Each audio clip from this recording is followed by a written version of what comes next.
Hello everyone, आज मैं बात कर रहा हूँ अपने नेक्स्ट जो वीडियो लेके आ रहा हूँ। ये आज मैं एमसीक्यू की ही बात करूँगा स्टील डिज़ाइन में। और जो ये स्टील डिज़ाइन के आज मैं क्वेश्चन लेके आ रहा हूँ, ये न्यूमेरिकल बेस्ड क्वेश्चंस हैं। ये आपके एग्ज़ाम में बहुत ज़्यादा पूछे जाने के चांसेस है, इसलिए मैंने सोचा था कि एक वीडियो ऐसी लेके आऊँ जिसमें मैंने न्यूमेरिकल्स कराऊँ। और ये न्यूमेरिकल्स आपके एग्ज़ाम में 100% चांसेस हैं कि आएंगे ही आएंगे। तो मैं आज बात करूं कि जो जो जितने भी टॉपिक हैं, ये मेरे क्वेश्चंस जो लेके आए हैं ये रिवेट पे लेके आए हैं। ठीक है, रिवेट कनेक्शन और बोल्टेड कनेक्शन जो भी इसमें होंगे, ठीक है, जो भी क्वेश्चन इससे आएंगे वो क्वेश्चंस मैं यहाँ कराऊंगा। अब मैं बात करूं जो भी बाकी की वीडियो की, जो भी वीडियो आएंगे इसी चैनल पे ही आएंगे। और इस चैनल को आपको सब्सक्राइब करना होंगे और अपने दोस्तों में जिनके एग्ज़ाम है सबको शेयर करना होंगे, जिससे कि सबको फ़ायदा हो। अब मैं बात करूँ अपने फर्स्ट क्वेश्चन पे। ठीक है, फर्स्ट क्वेश्चन में कह रहा है, यहाँ कह रहा है कि ये the diameter of rivet hole in tension members using rivet of diameter more than 24 mm will be equal to. मैंने आपको बता चुका था कि जब भी रिवेट में, ठीक है, रिवेट होल की बात करें तो अगर उसका रेंज जो कि बताया गया है, अगर इसकी रेंज 25, ठीक है, अगर जो नॉमिनल डायामीटर होती है अगर उसकी डाया 25 mm से लेस या उसके बराबर तक है, तो रिवेट होल के लिए क्या करते हैं हम, उसमें नॉमिनल डाया प्लस क्या करते हैं 1.5 mm ऐड कर देते हैं। और ये भी मैंने बता चुका कि 25 mm से अगर ज़्यादा है नॉमिनल डायामीटर की वैल्यू तो क्या करते हैं, नॉमिनल डायामीटर में 2 mm ऐड करते हैं। तो यहाँ जो कह रहा है कि पूछ रहा है 24 mm की बात कर रहा है, ठीक है, 24 mm की बात कर रहा है, पूछ रहा है कि उसकी सकल व्यास या जो ग्रॉस डायमीटर या एक और नाम रिवेट होल, अगर ऐसे नाम अगर पूछते हैं तो समझ जाओ कि ये एक ही की बात कर रहा है कि जो रिवेट होल होते हैं उन्हीं की बात कर रहा है। तो यहाँ कह रहा है 24 mm के बारे में पूछा है, तो 24 mm के बारे में सॉल्व करने के लिए क्या करेंगे हम, 24, ठीक है, 25 mm से लेस वैल्यू है तो इसमें क्या करेंगे 1.5 ऐड कर देंगे वैल्यू। ये हमारी क्या हो जाएगी, रिवेट वैल्यू हो जाएगी, सॉरी रिवेट होल हो जाएगी। तो ऑप्शन में देखें तो कह रहा है कि पहला ऑप्शन का रिवेट प्लस 3 mm, ये तो नहीं होगा। कह रहा है सेकेंड ऑप्शन कह रहा है रिवेट प्लस 2 mm, अगर ये 24-25 mm से ज़्यादा होता तब ये वैल्यू सही होती थी, ये भी ऑप्शन गलत है। तो कह रहा है रिवेट डायमीटर प्लस 1.5, ये सही है आपकी, ठीक है, ये तो होगा ही नहीं। अब हम बात करें अपने नेक्स्ट क्वेश्चन पे। यहाँ मैंने ये बता रखा है कि कैसे कैसे इसको सॉल्व करते हैं। अब मैं बात करूँ अपने नेक्स्ट क्वेश्चन पर। नेक्स्ट क्वेश्चन में कह रहा है कि in calculating area to be deducted for bolts of 36 mm diameter the diameter of the hole cell, ठीक है, यहाँ भी वही पूछ रहा है, यहाँ पहला बोल्ट होल के बारे में पूछ रहा है। देखो ध्यान देना क्वेश्चन पे कैसे कैसे क्वेश्चन बनते हैं। या और क्या पूछ सकता है कि रिवेट की 36 mm डायमीटर अगर दे दें और पूछ ले कि उसकी रिवेट होल कीजिए बताओ। अगर क्वेश्चन में अगर ये वाला टॉपिक अगर आपको पूछता है क्वेश्चन में, ठीक है, तो जब रिवेट हो लेंगे तो उसकी वैल्यू मैंने रेंज बता रखा था कि अगर 12 mm से 14 mm तक की बात करें तो क्या करते हैं 1 mm ऐड करते हैं। और यही अगर 16 mm से लेके अगर 24 mm तक की बात करें तो क्या करते हैं इसमें 2 mm ऐड करते हैं। और अगर यही बात करें अगर इसकी 16 mm से ज़्यादा, ठीक है, जो जितनी भी वैल्यू आती है जैसे 32 mm तक, तो क्या होती है 3 mm के आसपास, इससे ज़्यादा लेकर आते हैं, ठीक है। अब मैं जो लेके आ रहा हूँ यहाँ पे, तो यहाँ कह रहा है कि रिवेट होल, साथ में कह रहा है कि इसकी वैल्यू कितनी होगी, लेकिन नेक्स्ट क्वेश्चन में कह रहा है कि यहाँ रिवेट की बात कर रहा है। तो मैं इसको सॉल्व करने के लिए क्या करूँगा, दोनों वैल्यू को सॉल्व करूँगा, इसको भी लेके सॉल्व करूँगा, इसको भी सॉल्व करूँगा। तो यहाँ से मैं देखूँगा अगर वैल्यू 36 mm की बात करूँ, ये इससे ज़्यादा होती है, सॉरी यहाँ 24 mm, ये 24 mm से ज़्यादा वैल्यू जो होती है, ठीक है, 24 mm से जितनी ज़्यादा वैल्यू होती है वो सारे के लिए क्या करते हैं 3 mm ऐड करते हैं। यहाँ 36 + 3 mm कर दूँगा, ठीक है, तो इसकी वैल्यू कितनी आ जाएगी 39 mm आ जाएगी। और जब मैं इस वाले क्वेश्चन को लेके सॉल्व करूँ तो इसकी वैल्यू के लिए मैं क्या करूँगा 2 mm ऐड करूँगा क्योंकि ये 25 mm से ज़्यादा है। तो 36 mm + 2 mm आ जाएगी इसकी वैल्यू 38 mm। अब मैं बात करूँगा ऑप्शंस में, ऑप्शंस में कह रहा है कि 37 ये तो नहीं है, कह रहा है 36 ये भी नहीं है, कह रहा है 38। देखो एक क्वेश्चन जब मैं रिवेट होल, ठीक है, अगर रिवेट होल लेके सॉल्व कर रहा हूँ तो ये वैल्यू हमारी इतनी आ रही है। और जब बोल्ट होल मान के चल रहा हूँ तो इसकी वैल्यू कितनी आ रही है, ये आ रही है। अगर ये ऑप्शन में जो वैल्यू दी है ये रहेंगे, हम उसी को लेके सॉल्व करके आंसर दे देंगे। तो मेरा ये वाला ऑप्शन सही है। अब मैं बात करूँ अपने नेक्स्ट क्वेश्चन पे, यहाँ मैंने सॉल्व कर रखे हैं।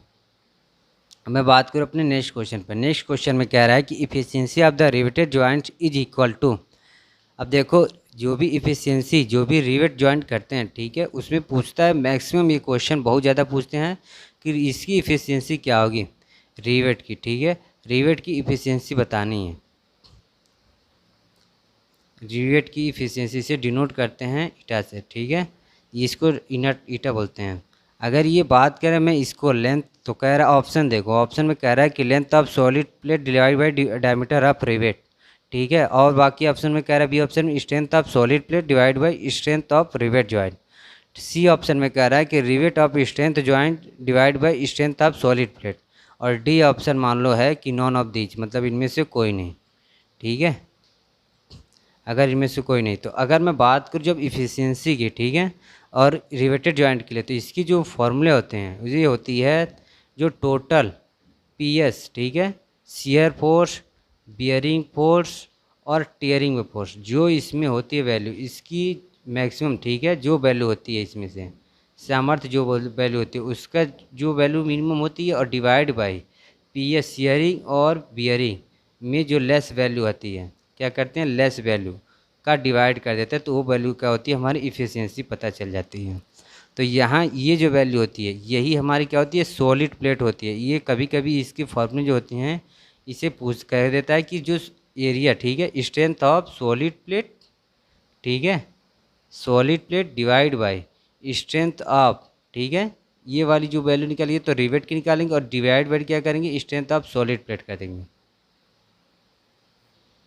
देखो मैं बात करूँ अगर इफ़िशियंसी की, तो इफ़िशियंसी में क्या होता है कि जो वैल्यू हम निकालते हैं, ठीक है, रिवेट के लिए, तो रिवेट के लिए जो इफ़िशियंसी के लिए जो फार्मूला होता है वो होती है स्ट्रेंथ, ठीक है, स्ट्रेंथ ऑफ रिवेट जॉइंट। जो रिवेट पे जितनी भी फोर्स लगती है, जैसे शियरिंग के केस में, बियर के केस में और टीयरिंग के केस में, तो स्ट्रेंथ ऑफ जो रिवेट जॉइंट होती है डिवाइड बाय उसकी टोटल ग्रॉस, ठीक है, इसे कह सकते हैं solid plate, strength of solid plate, या इसे कहते हैं ग्रॉस स्ट्रेंथ, ठीक है, जो ग्रॉस प्लेट की स्ट्रेंथ होती है उसकी स्ट्रेंथ डिवाइड बाई कर देते हैं किससे, रिवेटेड जॉइंट से डिवाइड बाई ग्रॉस प्लेट की स्ट्रेंथ निकाल देते हैं क्या, हम इफ़िशियंसी हम सॉल्व कर देते हैं।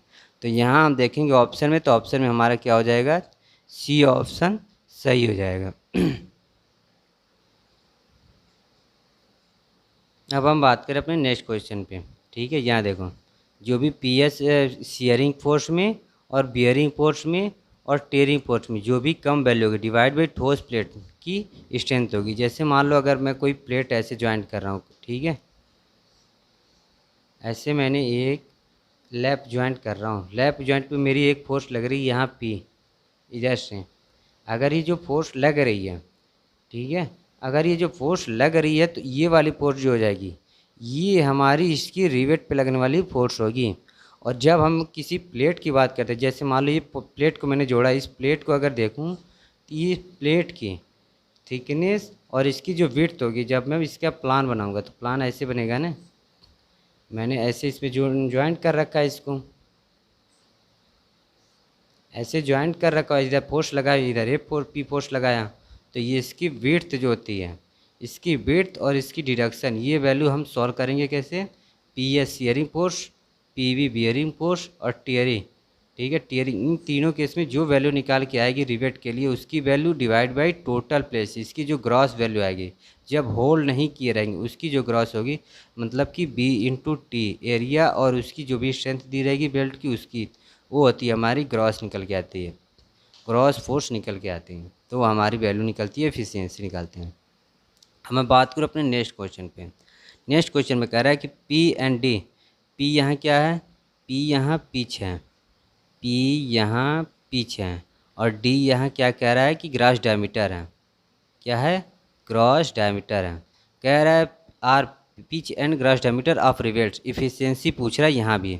अब देखो अगर पिच और ये डायमीटर दे दे ग्रॉस डायमीटर, तो हम उसके लिए कौन सी फार्मूला लेते हैं, उसके लिए हमारा जो फार्मूला होता है इफ़िशियंसी, ठीक है, इफ़िशियंसी इसका ये सारी वैल्यू परसेंटेज में आती है। इफ़िशियंसी डिवाइड बाई क्या होती है, pitch minus gross diameter divide by pitch value, ठीक है। ये हमारी क्या होती है, इफ़िशियंसी निकाल के फार्मूला निकलते हैं। ये सॉल्व कैसे होता है, ये सॉल्व करके मैं बता सकता हूँ, लेकिन आपके एग्जाम में MCQ क्वेश्चन आते हैं और डायरेक्टली ऐसे फार्मूले ही पूछे जाते हैं।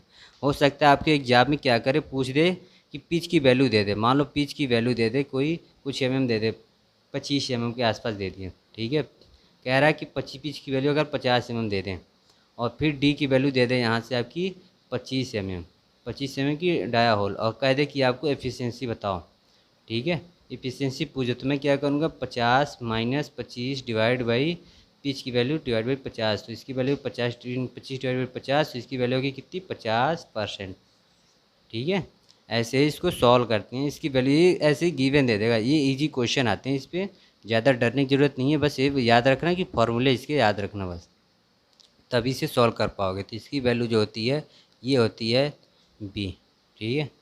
अब कई बार क्या करता है कि इसमें एक और तरीके से पूछ सकता है, चलो मैं बता देता हूँ वो भी तरीका। कई बार क्या देता है कि ये पिच की वैल्यू कुछ ना दे दे और कह दे कि इसकी इफ़िशियंसी बता दो। तो देखो होता क्या है कि आप पिच जो मिनिमम वैल्यू पिच की जानते ही बता ही चुके हैं कि इसके लेस देन कितनी होती है, 2.5 डी होती है क्रॉस डायमीटर। और यहाँ भी जो पिच लेता हूँ ये भी ग्रॉस डायमीटर की ही बात कर रहा हूँ। अगर इसने दे दिया कि 2.5 डी, कह रहा है कि डायरेक्ट इफिशियंसी बताओ और उसको और कुछ नहीं पूछ रहा, तो मैं आपको मालूम है कि यहाँ पी की जो पिच की वैल्यू होती है वो लेस देन इक्वल क्या होती है, 2.5 डी होती है।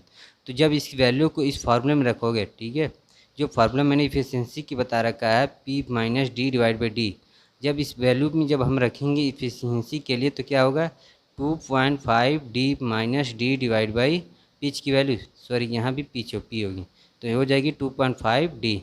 जब इसको सॉल्व करोगे तो ये डी तो बाहर आ जाएगी, तो 2.5 माइनस 1 डिवाइड बाई 2.5, ठीक है, ये वैल्यू आ जाएगी 1.5 डिवाइड बाई 2.5। इसको सॉल्व कर लेना, जो वैल्यू आएगी वही है। ये मैक्सिमम बहुत बार क्वेश्चन पूछा गया डायरेक्टली, ठीक है, ये आपके बहुत ज़्यादा एग्जाम में पूछा गया है। ऐसे ही डायरेक्ट कह देगा, पिच की पूछ देगा, पिच दे दिया है और इसके बाद डी दे दिया है, ठीक है, ग्रॉस डायमीटर कह देगा, सॉल्व करके एफिशिएंसी बताओ।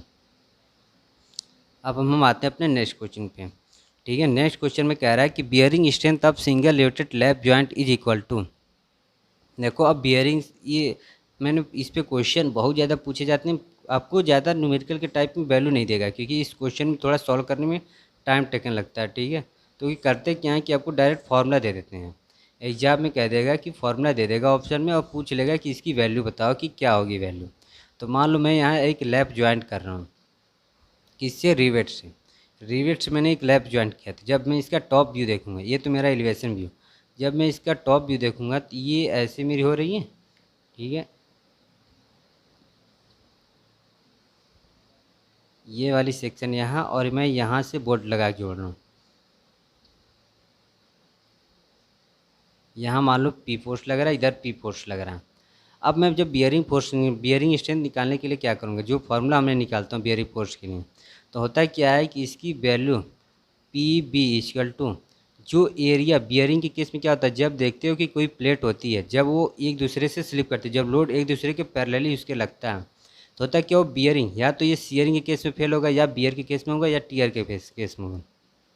तो सीयर के केस में क्या होता है कि ये वाली जो वैल्यू होती है, यहाँ वाली देख रहे हो, जहाँ मैं घुमा रहा हूँ, ये वाली जो वैल्यू होती है बोल्ट, रिवेट या बोल्ट की, यही वाली पॉइंट कटती है सीयरिंग में, क्योंकि सीयर एक दूसरे को कट करने की कोशिश करता है। बियरिंग में क्या होता है कि बियर, ये इसका प्लेट या तो घसक जाएगी, ये ऐसे रोटेट हो जाएगी।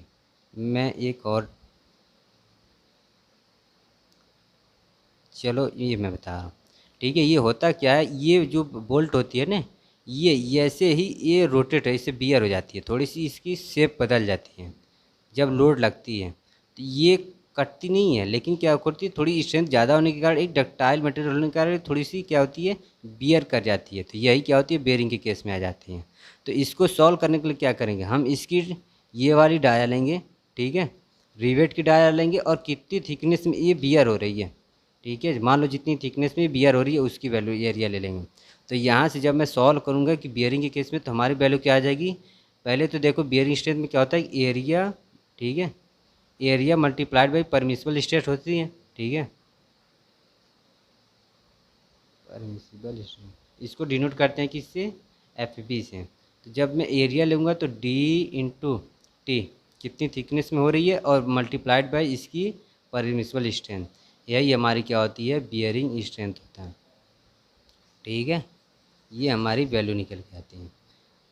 अब मैं यहाँ से देख लो, यहाँ सॉल्व करके मैंने बताया है। ठीक है, ये ऑप्शन में आपका ए ऑप्शन सही है, D into T into F B. अगर मैं बात करूँ यहीं से आपके सीयर के केस में, अब मैं बात करूँ इसी, ठीक है, इसी डायग्राम पे अगर सीयरिंग के केस में मैंने बता चुका था, एक वीडियो जिसमें लेकर आया तो उसमें ये क्वेश्चन सॉल्व करा चुका हूँ। तो मैंने सीयर के केस में बताया था कि जब सीयर के केस में होता है, जब सीयर के केस में हम सॉल्व करते हैं तो सीयर के केस में क्या होता है, पी एस जो निकालते हैं एरिया, ठीक है, और मल्टीप्लाई डिवाइड बाई मल्टीप्लाई क्या हो जाएगी, परमिसिबल स्ट्रेंथ ऑफ सीयर। तो ये वैल्यू हो जाएगी, एरिया क्या हो जाएगी, जब सीयर के केस में जब कटती है वैल्यू, जब सीयर के केस में मैंने क्या बताया, सीयर के केस में क्या होता है, जब वैल्यू कटती है तो ये वाले हिस्से कटते हैं ना, इसमें इसके यहाँ ब्रेक होती है, तो यही वाली एरिया बस लेंगे और उसके बाद उसमें और कुछ नहीं मल्टीप्लाई, क्योंकि थिकनेस पे तो कटती नहीं है, पूरी थिकनेस पे जाती नहीं है। तो क्या होता है, एरिया क्या हो जाएगा, पाई/4, उसके बाद डाया। ठीक है, ये जो डाया लेते हैं ये सारे ग्रास डायमीटर होते हैं, इनटू क्या हो जाएगी, एफ एस। ये जो वैल्यू होगी ये होगी परमिसिबल शियर स्ट्रेंथ। तो हम निकाल देंगे क्या, शियर स्ट्रेंथ टोटल निकाल देंगे। तो यहाँ पे ये वैल्यू बता रखी है, फिर इसके बाद ये बता रखे हैं, ये आपका तनन में तो जो कटती है वैल्यू हो जाएगी। और अगर डबल कवर की जो जॉइंट है तो उसमें मल्टीप्लाई कर देंगे 2 से, सिंगल वाले से। अब मैं बात करूँ अपने नेक्स्ट क्वेश्चन पे।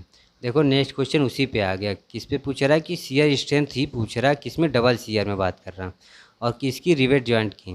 तो अब मैं बात करूँ डबल शियर की। ठीक है, डबल शियर बनते कैसे हैं, जब मैं कोई प्लेट, ठीक है, ये प्लेट एक ये वाली प्लेट ले लिया, फिर एक प्लेट ऐसे मैंने ले लिया, और इसके बाद इस वाले प्लेट को मैंने यहाँ से जॉइंट कर दिया।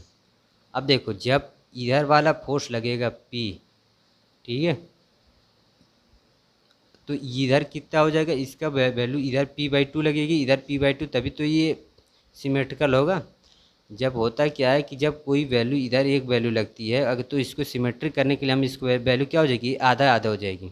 मतलब कि अगर ये वैल्यू p है तो इसकी वैल्यू क्या हो जाएगी, 1/2 हो जाएगी, ये वैल्यू 1/2 हो जाएगी। बट यहाँ ये नहीं पूछ रहा है, यहाँ पूछ रहा है कि शेयरिंग स्ट्रेंथ बतानी है। तो जब शेयरिंग, यहाँ मैंने अगर बोल्ट से ज्वाइंट कर रहा हूँ तो डबल शेयर की बात करें तो डबल शेयर क्या होगा, एक यहाँ वैल्यू कटेगी, एक यहाँ वैल्यू कटेगी, एक वैल्यू, और एक वैल्यू यहाँ कटेगी। समझ आ रहा है ना, ये वैल्यू एक यहाँ, एक सिंगल से एक शेयर कटेगी, एक यहाँ शेयर है। तो ये पूछ रहा है डबल शेयर की पूछ रहा है। तो डबल शेयर के केस में क्या होता है कि एक दो कटते हैं प्लेट में, और दोनों शेयर जब ये ब्रेक होंगे तो ये वाली प्लेट देखो, ये वाली तो यहाँ एक इधर आ जाएगी, एक एक प्लेट इधर आ जाएगी, तो एक वाली ये हिस्सा इसका ऊपर आ गया, ये वाले हिस्सा इसमें इसे ये ऊपर आ गया। लेकिन ये क्या कर रहा है, ये पूरा ब्रेक करके आगे लेके चला जा रहा है। जैसे मान लो ब्रेक होकर आगे आगे निकल गई ना, तो ब्रेक को जब फेलियर के कंडीशन में, तो ये वाले हिस्सा लेके आगे निकल गए, जो इस पर पी फोर्स लग रहा है। तो यही वाली एक शेयर यहाँ कटती है, एक शेयर यहाँ कटती है। तो इसी को कह रहा है कि डबल शेयर। तो डबल शेयर के केस में जब 2 शेयर कटते हैं तो जो हम स्ट्रेंथ निकालते हैं शेयर के लिए, तो उसकी वैल्यू होती है 2 टाइम्स, ठीक है, एरिया डिवाइड पाई/4 डी का square into sharing permissible shear strength. ये वैल्यू होती है डबल शेयर के लिए। तो यहाँ वैल्यू हमारी ऑप्शन में हो जाएगी बी। ये वैल्यू जो होगी हमारी सिंगल शेयर के केस में होगी, किस में, एकल। अगर एकल लोड लग रहा है तो उसमें हम सिंगल शेयर के केस में, ये किसके केस में हो जाएगी, डबल केस में। ठीक है, डबल शेयर के केस में ये फॉर्मूला बन जाएगा। ये हमारा